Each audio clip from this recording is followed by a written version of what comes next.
recording. All right, thank you everybody. We're attending the Cultural Planning Committee for April 4th. We are waiting for one member to approve the minutes. Since Lindsay is to skip out early, we'll jump right to item number 2, which is the potential changes to the cultural funding program, which is a fantastic presentation. We're ready to go. Oh, it's so great. So Lindsay sort of mentioned a few minutes ago, we're looking at potential changes for 2025. There are sort of a number of reasons for this. We know there are deficiencies in the program. If the cultural plan passes, the cultural plan tells us to look at this anyway to alter it. Right now, we're sort of looking at things that we can do whether or not or whenever the cultural plan passes. But to get us started, very brief bit of history. Our cultural funding program started several years ago. It was notably changed by a 2004 Arts Task Force that recommended the grants program.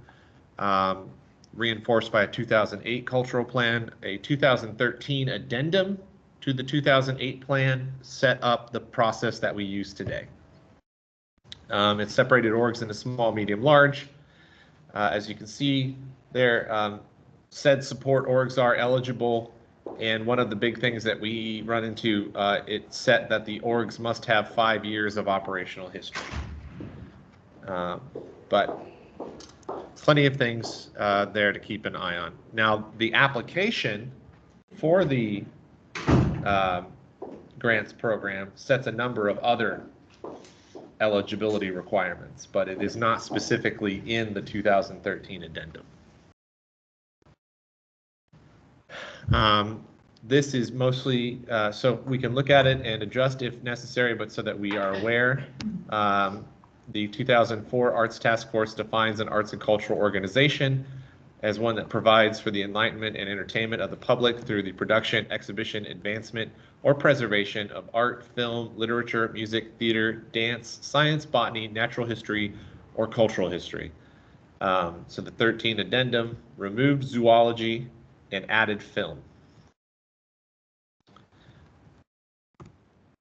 I can just do a quick caveat. I also, so Sedgwick County Zoo was then moved from the process, and so is the botanical garden. So even though botany stayed, so I think that's how we got Great Plains Nature Center and some others in that side of things. Botanica at that point moved from Arts and Cultural Services, so it's now back to Arts and Cultural Services and operates comparatively unofficially as a cultural institution. So it still receives significant operating support from the city, but it's not identified. So we do have a number of cultural institutions in the city that do not receive competitive grant funding. They are just directly funded every year by the city. And the cultural grant program is sort of underneath that. So the money that doesn't go to the other organizations, the remaining funds are what we have to allocate as grants. And they are listed a little bit later.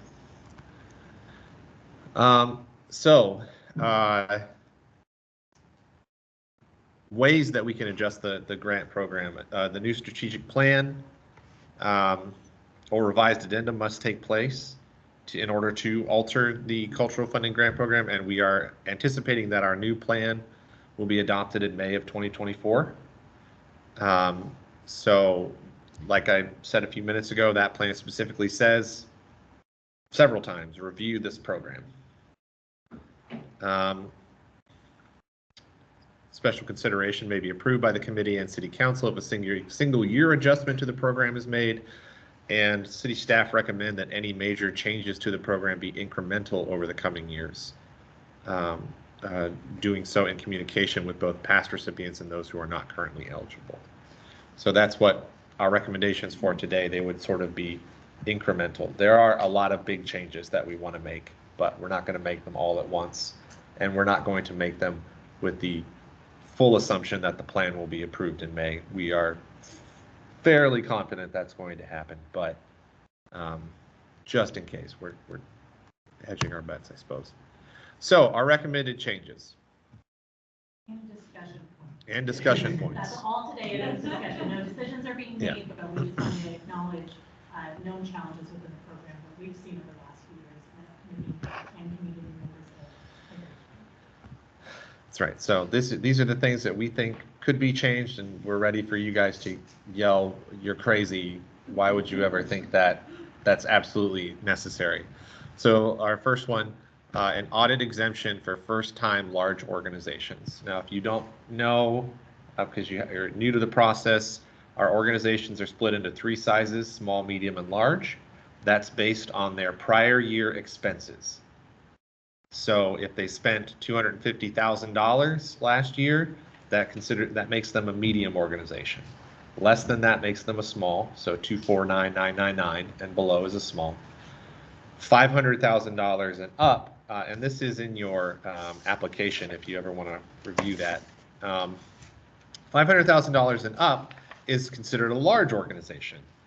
And so between 250 and 5 is a medium, and then above 5, large.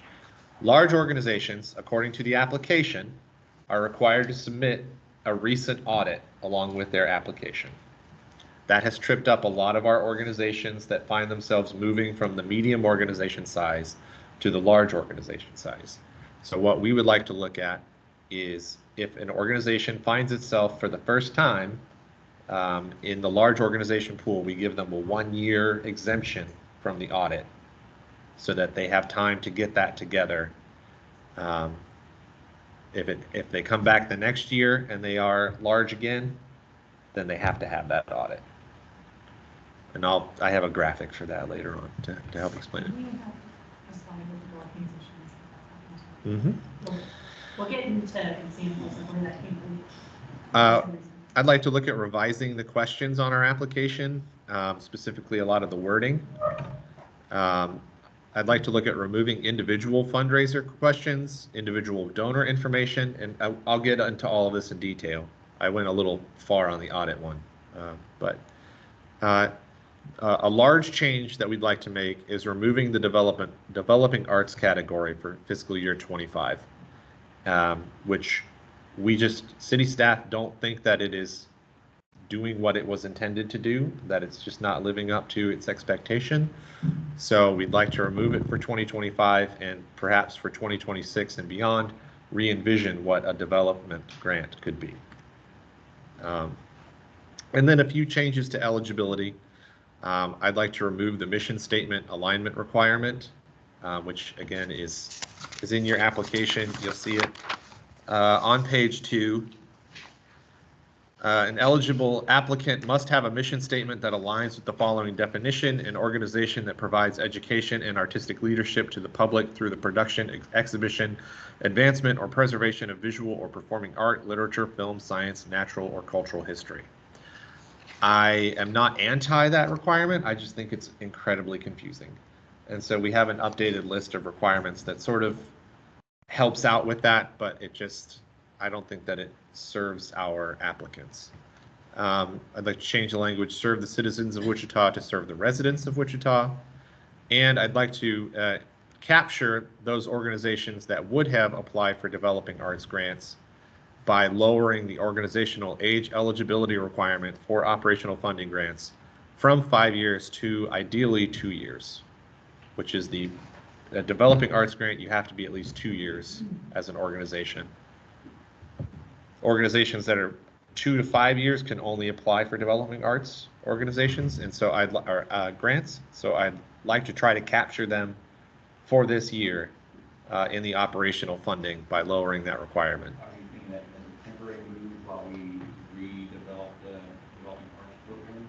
It's part of it. I think that also, all of the grants as a whole are going to be adjusted in some ways, and so I think that this would be a temporary change because larger changes are coming anyway. So these are my suggestions. We're going to get into more detail. Recent year concerns. So these are organizations that were not eligible to receive funding in 2024 for various reasons. Tallgrass fell victim to the audit issue.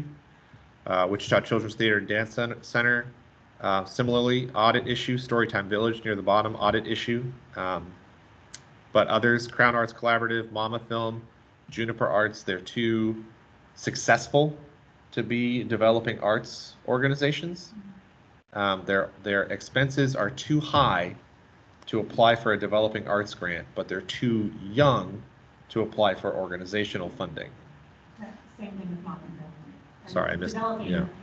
arts grant is $50,000 and under, Mhm. operating grant, which is a lot of money, but also not that much in an organization. And Monmouthville in particular, they would have been under that, but they received a six-figure national Mellon Arts grant, which is amazing. But because they received a federal grant, they were on the eligible for municipal funding, which means the federal government's going to support them. That means they would be clearly vetted as an organization to work. So with scenarios like Tallgrass or like Wichita Children's Theater and Grand Center, they've had that audit issue on and off. Right. How with your, I like the idea of that first group, how would we address groups like those which have constantly fluctuating between audit and no audit? Can I ask a follow-up question? Of course. Have they been on and off, or with Tallgrass is the first time they've been on and off? Tallgrass, this was the first one. For WCTDC, they've tiptoed and they know that the audit thing is an issue, and I think that that's more of an organizational issue Okay. than it is necessarily with our program, but they are still an example of Right, that's happened. that's happened. I have larger fixes in mind for the audit issue, wherein if a large organization finds itself in that category, the funding they receive would be amplified by an amount that would help them pay for an audit, if that makes sense. That's something. But that's a larger down the road sort of thing. The children's theater games the cost of doing the audit versus what they potentially could get their annual average of funding from the city, those costs were different. So why are they going to spend all this money to do all this work when they're never going to recoup that cost? And then similar, same thing with different with Tallgrass. By the time they found out they were going to exceed their operating budget of $500,000, they didn't have enough time to get an audit in order to apply for it. So they did end up getting an audit, which we think is a good thing. That it's a good thing for organizations Yes. to have. We don't want to discourage it from happening, but they just ended up in this weird time space continuum of auditing, whether it's a good thing to do it. Right. Did you say Mama Film didn't have an audit? That was Tallgrass. That was Tallgrass. So okay. Mama Film would be required to have an audit based on what I know they were telling me last year. Sure. I don't know where they're seeing. They may not be So- required. I guess where I'm going is the federal government didn't have a requirement No. for an audit. No, the NEA does not require. Okay. And the only place that I can find the audit requirement at all is in the application. It's not in any of the cultural plans or addendums or anything like that that say like we have to have an audit for this. So it at some point down the line was added to the application, but isn't directed by, and I'm not saying we get rid of it entirely. Is that common for arts organizations as far as funding from other foundations or not requiring an audit for large? It's not required of the NEA or the city, unless familiar with the valid communities. It might require sometimes library sciences and museums. I don't know if this requires it, but I'm not sure what scale or issue. We can do some research. Yeah, absolutely. Not really a decent organization with passing money audits. Pretty good. It's required in a lot of other industries, so it's interesting that it's not in arts and humanities.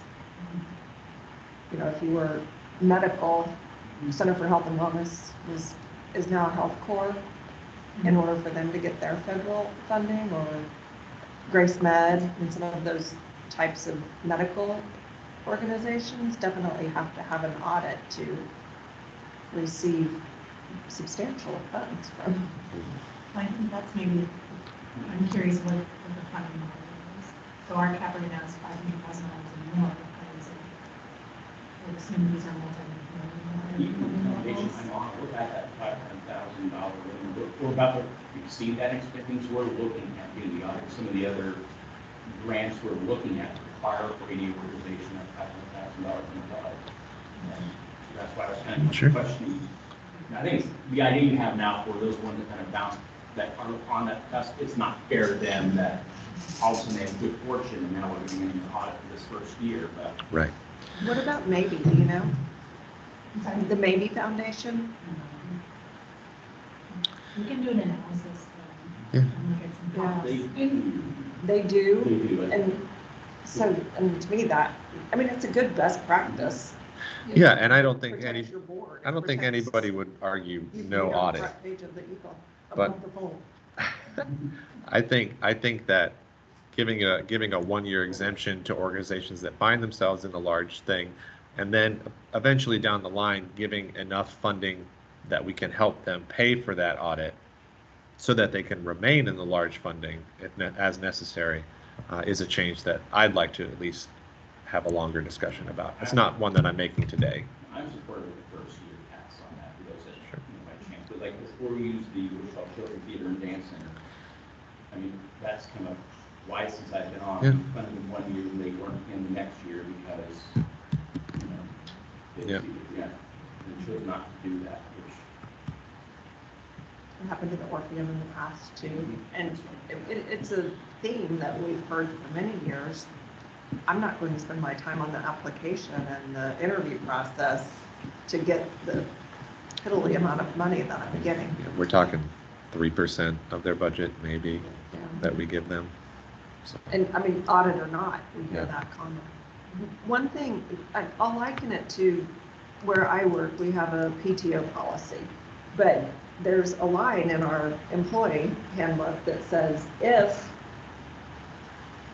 there's a discussion, management can make an exception to any rule in that area. And so maybe just one sentence could solve a lot of the ideas that you have going forward, that maybe you don't want to implement them all in 1 year, but this committee has the option, authority to make a recommendation to city council. I would definitely want city council to still approve some wild exception that we're making. It's not necessarily wild, but it's going outside of the rules that have been in place. And that would, cover the audit, or does the organization fit or not, or whatever some of the things that are disqualifying people are. So can I perform this a little bit? As like a finance person, and looking at financial audits, those type of things. I was part of a couple of things, and it's profound basically when you have a financial audit every year, because you don't have any plan to actually change it. And the way that I read this is we do every year. So I would say that the value of that is I'd also state that when you're asking for the P&L statements and the balance sheets,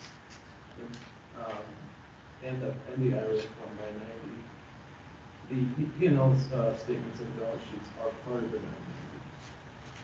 So asking for them in addition, I don't know what value that has. Sure. Best practice for me for nonprofits is to have a financial audit once every 3 years. And I was going to say, I believe the language on the submittable site, it needs to be at least 3 years. So within the last 3 years. I don't know about that. This is a slightly older document you're looking at. It's just for reference. Okay. And I can make it clearer, that it is within the past 3 years, certainly.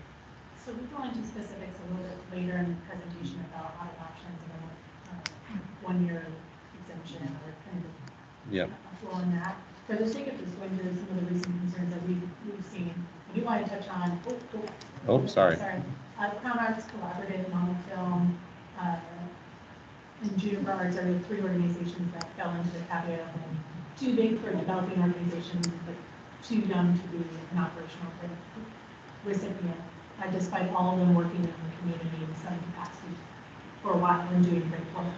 And then the other one, Active Age, ended up in kind of a weird caveat in conversation with those of you that were around last year. Please tell me if I got this wrong.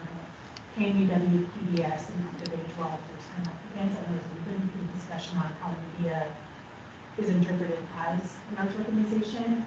Ultimately, Activate they did not have a very strong grant, is what I recall, and so they fell below the cutoff line, I would say, for the points, or Sure.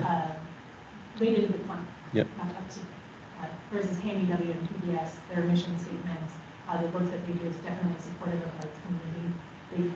Both entities do produce some sort of arts and culture programming, but that was only through conversation of where does media fall into this. They're not arts organizations, but they're not a traditional organization that would fall within that mission statement. So that's where that one fell.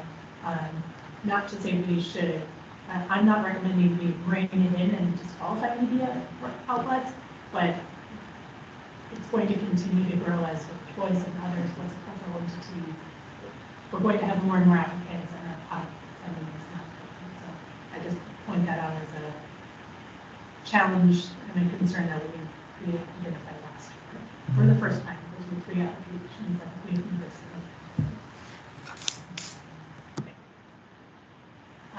Two other areas that we noticed last year, over the last couple of years, are there's 2 organizations in particular that already received operational funding support from the city.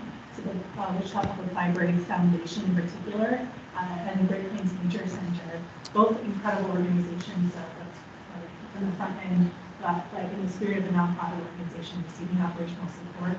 Both of these organizations already received operational support from the city in terms of personnel, facility, insurance, etc. So it becomes a challenge for me looking at all of the applicants to know that these organizations also have professional grant writers on staff that are city funded in some capacity to then apply and receive additional city funding. I just question the equity for the other nonprofits that don't have that involved. So This committee has had that discussion numerous times, and they're very, they sneak in. Some members who've been in other time would prefer not, but based on the parameters we have in the cultural plan, they were able to work their way through. they are currently eligible. They're not doing anything wrong. All outstanding organizations, but to compete for operational funding support when they already receive significant operational support, it was just a challenge and concern with this program because we have such limited resources to develop. We're applying to the foundation money. Doesn't necessarily go back to those organizations that take it out.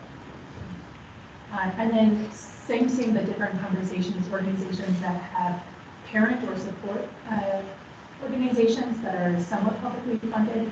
So Old Ridge Museum and KMUW in this case received WC funding, which is public funding, including, and I don't know all their ins and outs, but we have looked in hospital at facility approval or operational support from another public entity. And then similarly, Exploration Place and King African American Museum both received significant county funding. So again, all great organizations doing incredible work will receive operational funding from public entities and other programs. So it's hard to not name that these are all in the last year top scoring organizations. So they do really great in this program. They use our funding exceptionally well, but it's hard to say a nonprofit without any of these other support levels. Are they competing? Can they even compete with these organizations? So these are just known concerns and challenges we don't have solutions for without making big philosophical changes to the program. But I just want to pose them to the group, especially these with lots of new members. Any thoughts or comments? Yes. Any questions? Maybe Don, if you've been Yeah, those are the discussions we have. Every year. Yeah, Exploration Place, if there was a rotation this time around, will be either number 1 or number 2 in scoring. Forward could be up there. African American Museum, they kind of teeter back and forth. They've gotten better at their grant writing process. They're got somebody on staff writing for them. And then we had a big discussion on KMUW facing the media portion of it. And so we just said that organization funding. It is tough. I'm always honored when funding fewer organizations, as it sounds, to be greater impact. And under that model, as far as scoring goes, all those would take money away from the smaller organizations. And need has never been a criteria. It is not. It is not. Quite the opposite. It's not a needs-based No, it's fund, not. that we actually fund success. Yes. That's what we define success and we want presenters to go along that. Any change to that would be a philosophical change that the committee should weigh in on. We've been having over the last few years under our current, right? Does everyone have a current local funding plan? Not our new fantastic one, but the The messy. 2013 edition, that's the one. Yes. I can send it out virtually. It's a very fast read. It's 10 pages or so. For the sake of this committee, that's all in the application, things that are really Yep. specific. For what we follow. These recent year concerns, this is more of like a 2026 and on sort of change. But now it'll be in the back of your mind as you're falling asleep and, driving somewhere, you'll think, aha, this is how we fix it, and we'll have it. I just wanted to be very clear on the record that these are phenomenal organizations. We don't want to take away funding from them as a penalty for doing good work, but to bring level the competitive playing field, how do we do that? So I think we're all mostly on board about the audit exemption. This is just sort of a visual on how that might work. I did just want to chip in, Lindsay, already offered to do some comparison research for us about what other folks require in these instances, and I just want to say, like, an endowment or a private foundation, it's not apples to apples with us as a publicly funded entity, so just understanding that context and what we're operating. If there's other cities that do what we do, to me, that would be more valuable than like a private foundation can do whatever they want, right? These are tax dollars that we're allocating here. Yep. And so I just think that changes the Absolutely. context in which we're operating a little bit. Yeah. Sure. Yep.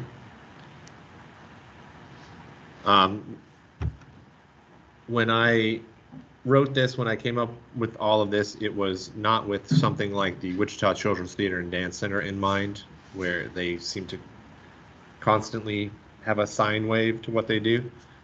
So there may be some further language necessary, like if an organization continues to go above and below, we can't continually exempt them from the audit requirement, but we'll move on.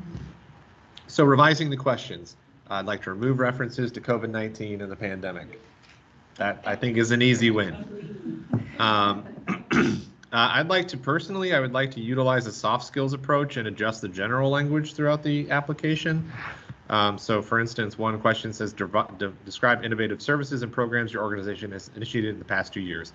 I prefer it to say something like, have you started any innovative services or programs over the past 2 years? What are they?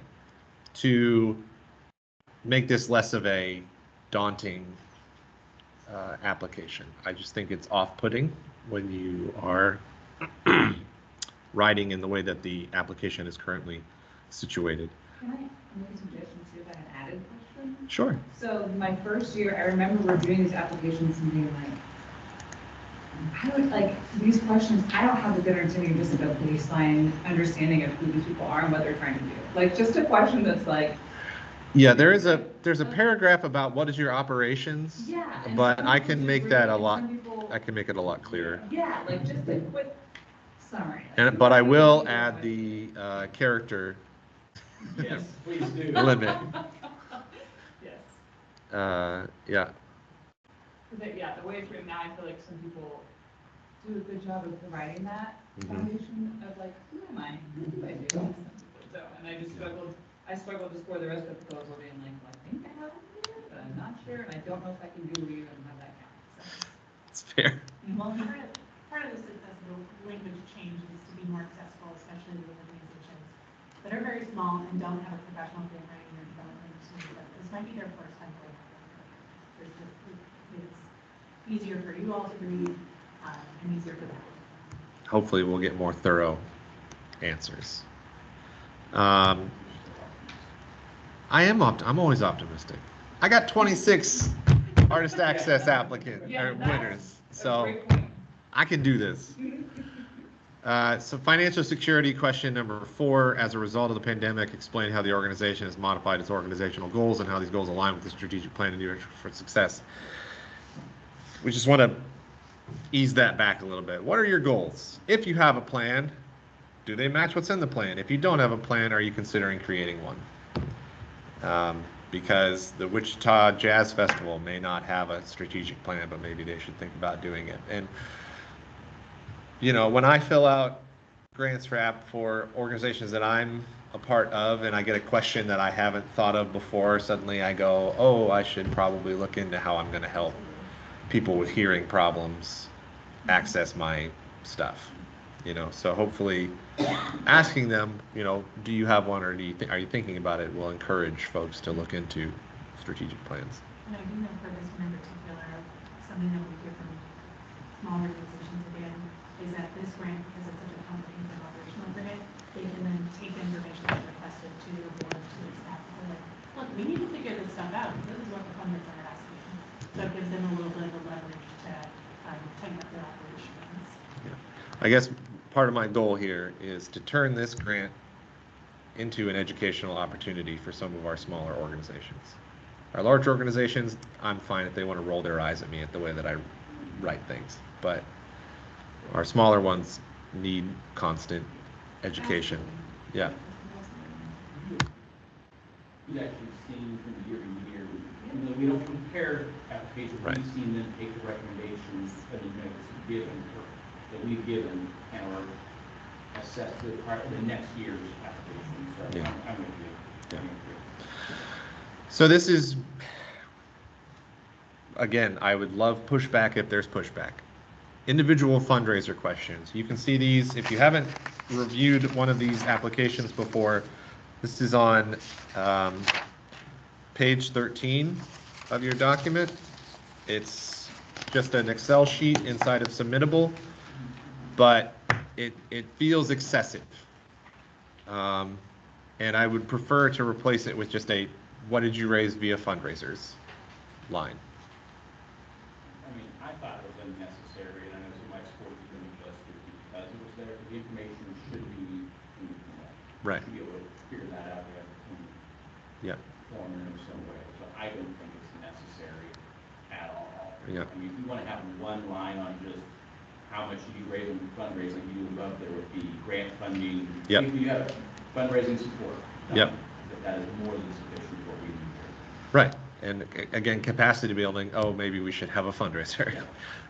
You know, but to see like 9, 12 boxes and I have to fill them all out and it just feels, yeah. So that's one suggestion. If I can be devil's advocate, because this predates our employment, so what I think that happened to start this section was there's new organizations that have parent organizations that aren't just parent organizations, but we're simply donors. Is that how this originated? That does not sound familiar. Oh. I know we've had discussions numerous times with the Wichita Grand Opera and their board and their funding, how they have their the accuracy of that. This has actually never come up other than they don't do anything there where it's necessary, doesn't make any sense. It feels more of a gotcha moment when we do the Q&As, where you have a Joe Miller or someone like that, or Beth Gill. You have this here, you have that there. Which one is it? Which is nice to have, but it doesn't fit. It feels always going to fit. Would the detail be nice to have? I mean, I guess I'm just wondering if an organization just does one big fundraiser a year, would that influence our thinking versus an organization that does 6 events a year? In terms of how they're impacting the community and contributing, that would be, I don't know, not, in terms of their detail, it might be nice to understand about this is total. Under financial, so on page 7, you'll see some of the narrative questions for financial stability. And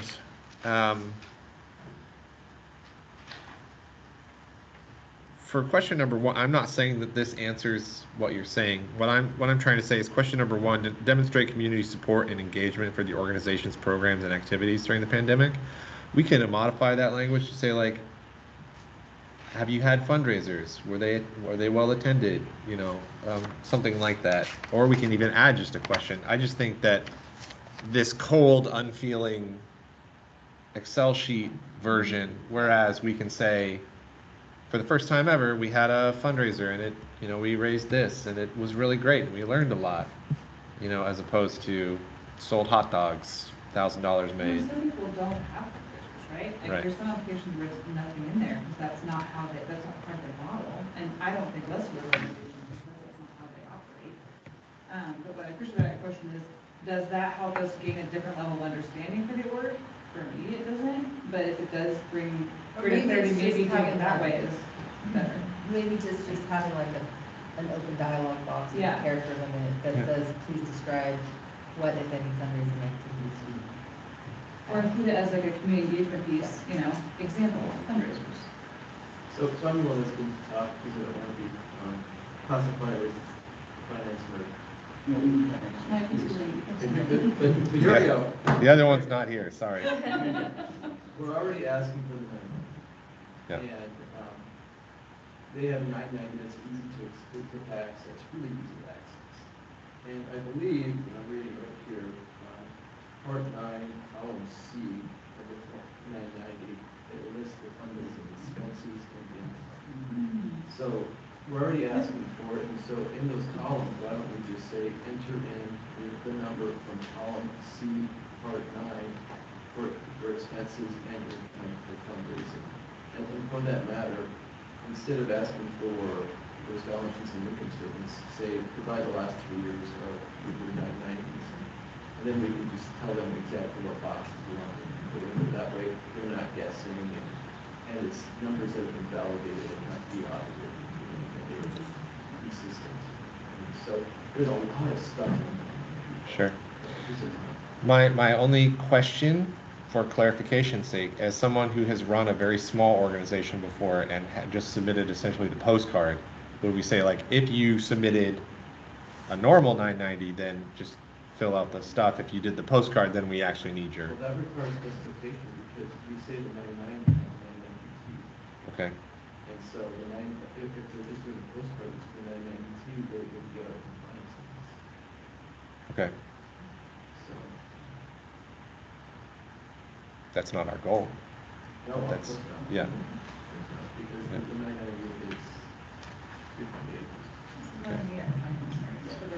Yeah. Really great discussion. Yes. I need to write down something. I'm gonna, gotta fix that.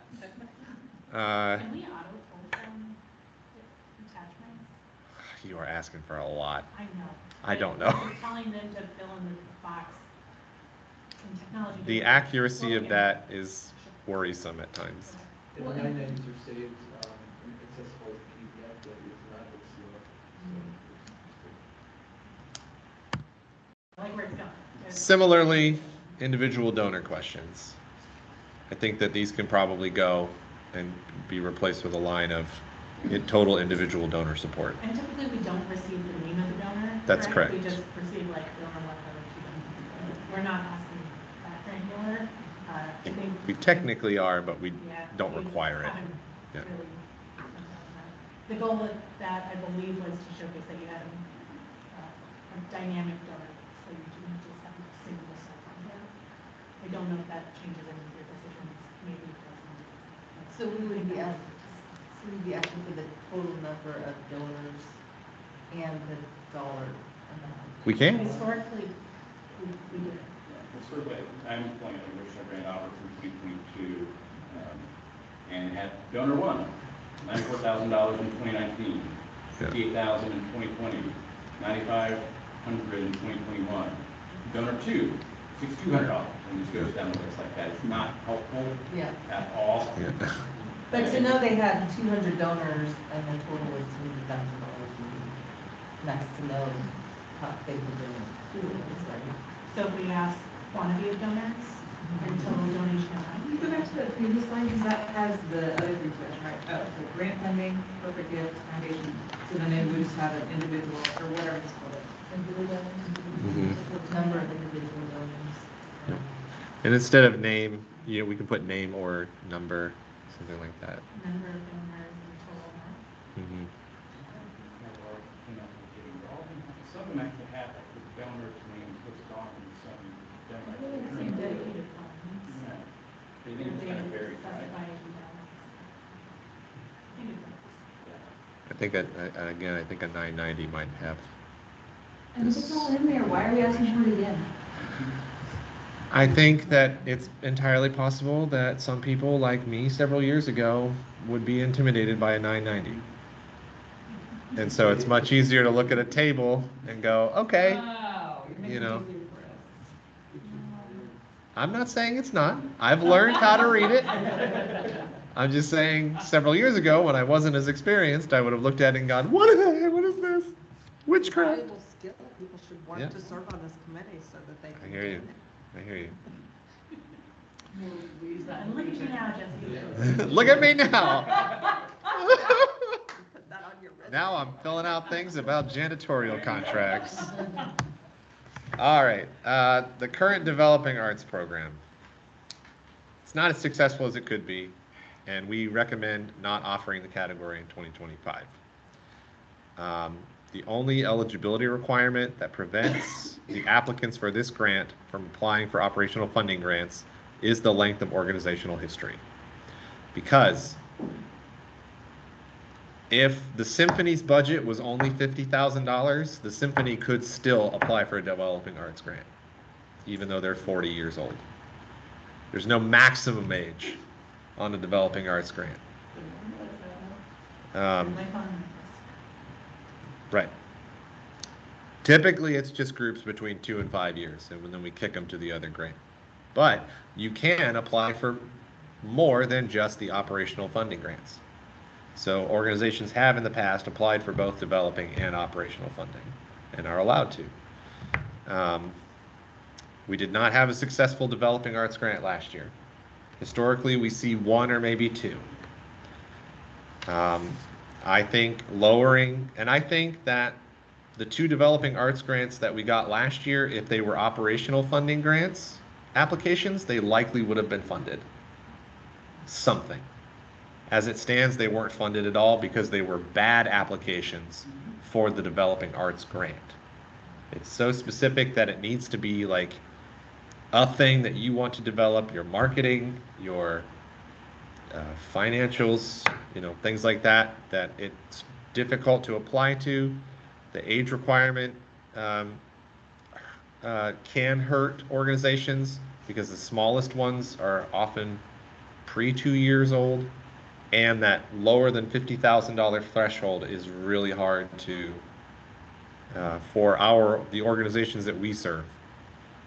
We don't have many that are below that 50,000. So I think that with virtually no loss in service options, allowing these organizations to apply into the 2025 cultural funding operational grant program would not be a bad thing. If there's one actionable item out of today, I would be open to something along that, because I've done that 3 years in a row. I think we funded 1, and like I said, it's 1 to 3, and it comes down to more of just a discussion point of do they fit into this group, Right. And what is it, music on site, got it. That's not the issue. That's part of the complaint, but where they're serving, what they're doing their property, where they need it. Like we fought 2 years ago to get them funding, and it was a challenge this last year to get them. And I would argue they're a prime example of an organization which could use those funds to expand their services up here. But because it's so specific and based on what we're working off of the current cultural plan, our new plan, when it gets approved in May, gives us so much more flexibility to decide, but we're kind of hand-tied. So I'd be seeing the success of our ever-optimistic Jesse and what we've been able to do with artist access. I envision potentially we could have a good problem by growing this program in the same area. The issue just comes down to we only have so much money, which is 1 point of the mill, which isn't a whole lot. So as we expand this program, the money would have to come from somewhere else. But I am 100% open to anyone wanting to go ahead and say, let's scrap developing arts for this year and opening those groups up for Jesse's recommendations right now, because it's not working at all.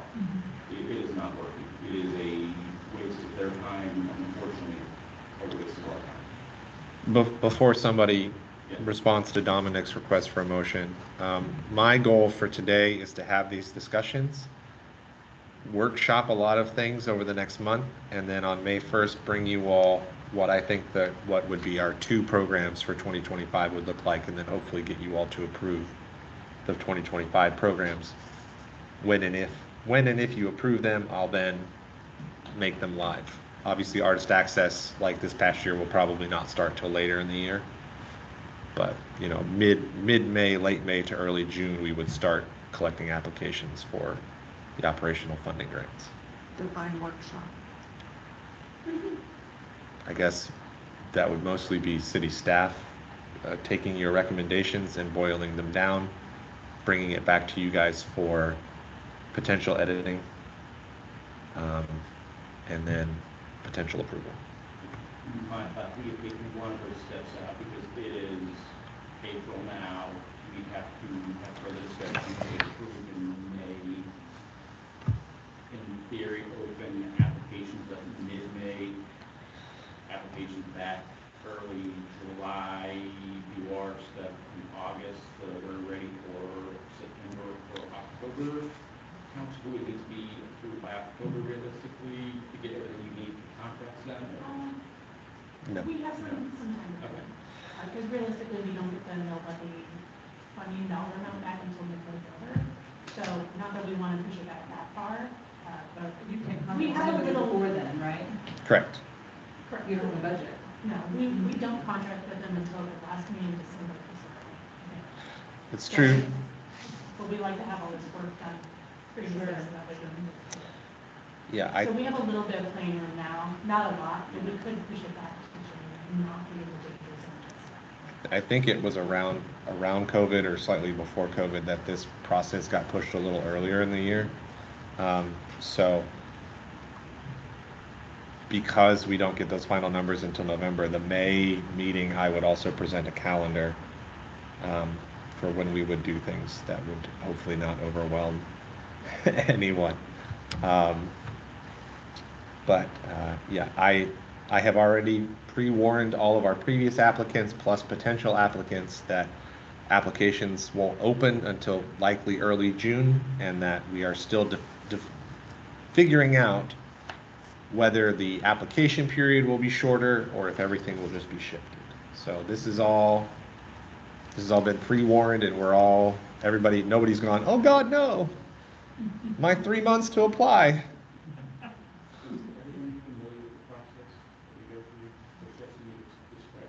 Yeah. So historically, we've opened applications up in March, and they close in June. And then, so you all have about a month or 6 weeks or so to read applications, and we do a Q&A. That is not a Q&A where they Q you, you Q them. You ask them questions, clarifying questions that you may have about the applications. And then a week or so after that, we meet to deliberate who we think should receive what. In that week time, I take everyone's scores, average them, much like we've done with the Artist Access. I average scores, I compile notes so that we are able to very efficiently debate and deliberate and figure that out. Once you all finish that conversation, which typically has taken place in August, in September, we go to City Council for approval. They approve, but we don't actually enter contracts until late December because we are waiting on final numbers from the county. Because we are funded, I don't want to get, here comes my financial nerd coming out. We are funded by the tax levy, and we don't know the official numbers for that until the county tells us, because the county collects it and then gives it to us. Finance always has a guess, but we don't like to hinge our bets on that guess. But once we have the final number, then I send the contracts and we get all of that done. But I think having done this a couple years now, we can absolutely shift to a little bit later in the year, at least for this year. We can absolutely look into going back to March in the future, but for this year we can go later and we won't have any issues.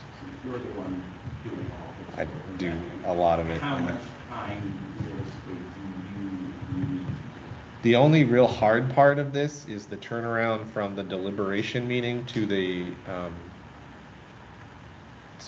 presentation to city council, and I can easily find the month that is necessary for that. And that's just making sure that you guys are well represented in the comments and the write-up and all that. It's not hard. We've had, at times we've had additional meetings just to go over the wording on the sheet that goes to council. Right. If there's multiple questions that staff asks. Yeah. That won't be an issue. So going back to Dominic's point of if, I don't want to ask for a motion, but Dominic asked if anybody wanted to make a motion. You don't have to. I'll bring all kinds of options next month and y'all can pick and play, but I think that this is a strong step. I'm happy to just move on. So there are eligibility, and we are very near the end. Thank you all for your patience. I'd like to remove, this is a little bit of a confusing slide, but I'd like to remove that mission statement thing because city staff already does this. I don't think we need to force people to weed themselves out. I'd like to change citizens to residents. That bottom line, actually ignore that. I updated that and I just apparently didn't update my slide. We'll get back to that bottom bullet point. Also bring to us anything that they think are not questionable, but are more discretionary for us. That's right. If something like Activage, we think, okay, we could see this being applicable, we take it to the 11-person body and y'all can decide. So when the baseball team applies for cultural funding, you better believe I'm going to say, I can make the argument. Yeah.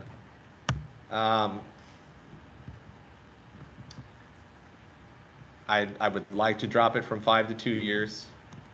Oh, I'm so sorry. This is the current one. So this is current, and this is what things that I think that I want to cut. The yellow, I'm adjusting in the next slide. The yellow, I'm adjusting in the next slide. So new eligibility requirements. Let's just get there. Has as its primary purpose the production, presentation, advancement, or preservation of arts and culture in the city of Wichita. Minimum of 2 years operational history. Has full-time professional management and or cultural artistic staff. This service may be in-kind or volunteer in nature.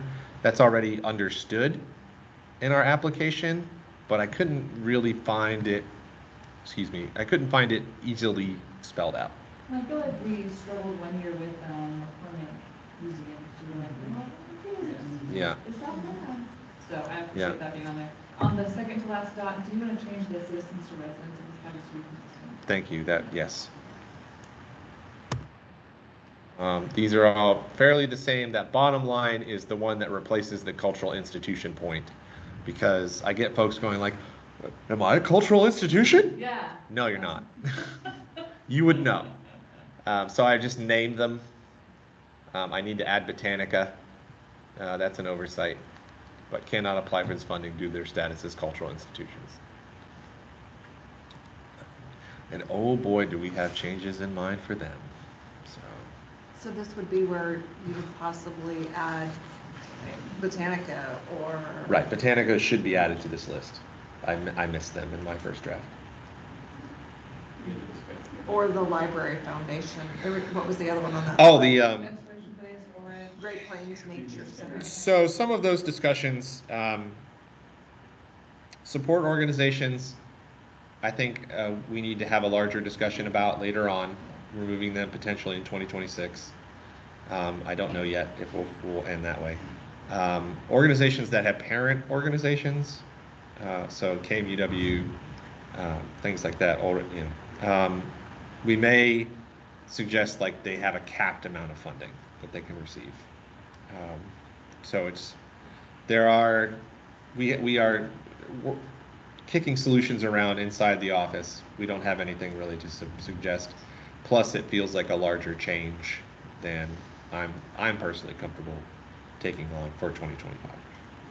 If that makes sense. So those are basically those that have operational agreements with the city. That is correct. And so the argument would be Great Plains Nature Center doesn't, and Wichita Library Friends Foundation of the doesn't? Great Plains Nature Center does not, the foundation, the volunteer organization that runs the shop, but yet they have shared staff. They receive money from the city already. But the Friends do not, which is who apply for money from us. But there is no.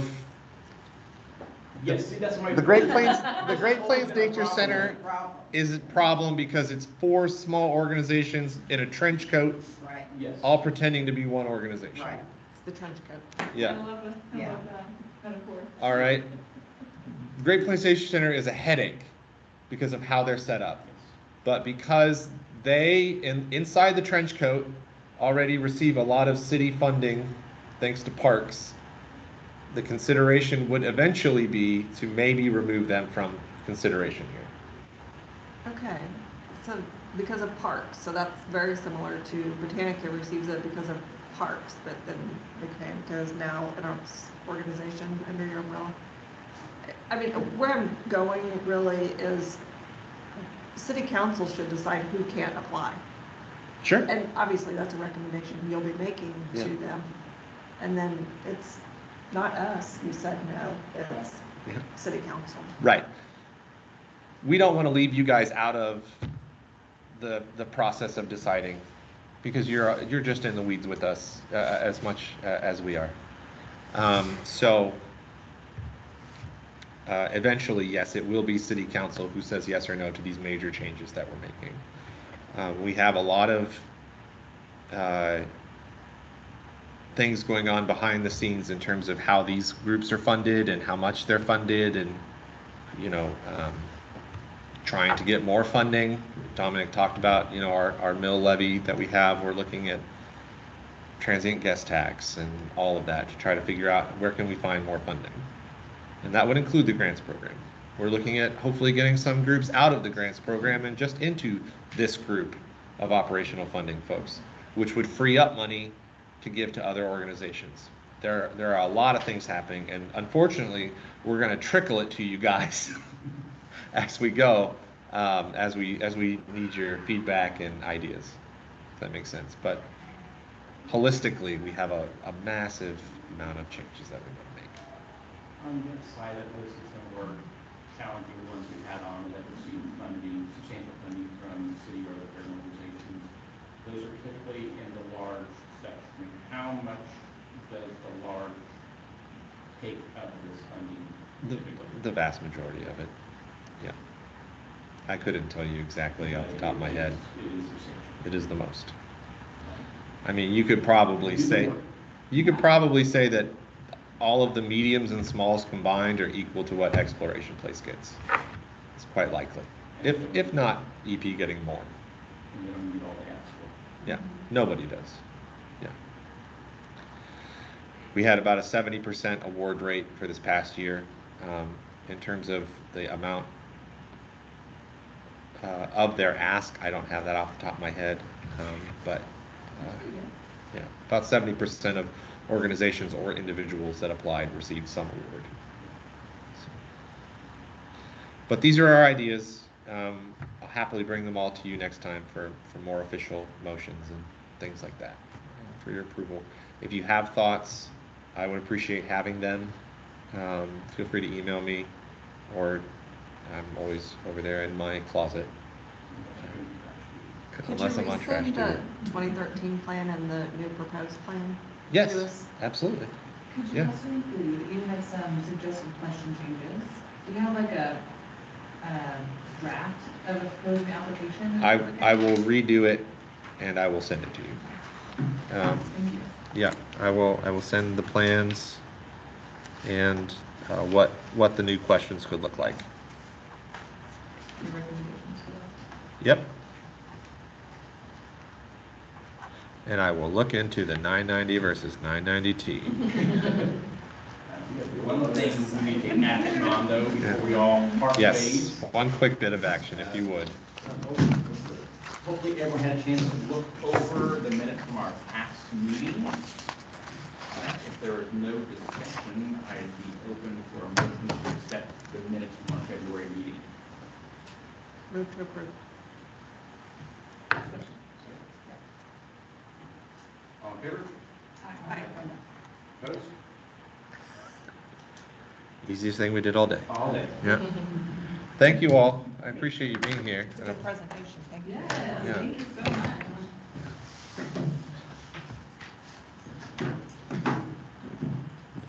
I only had to mention, so you know. Oh, you did just now? I did.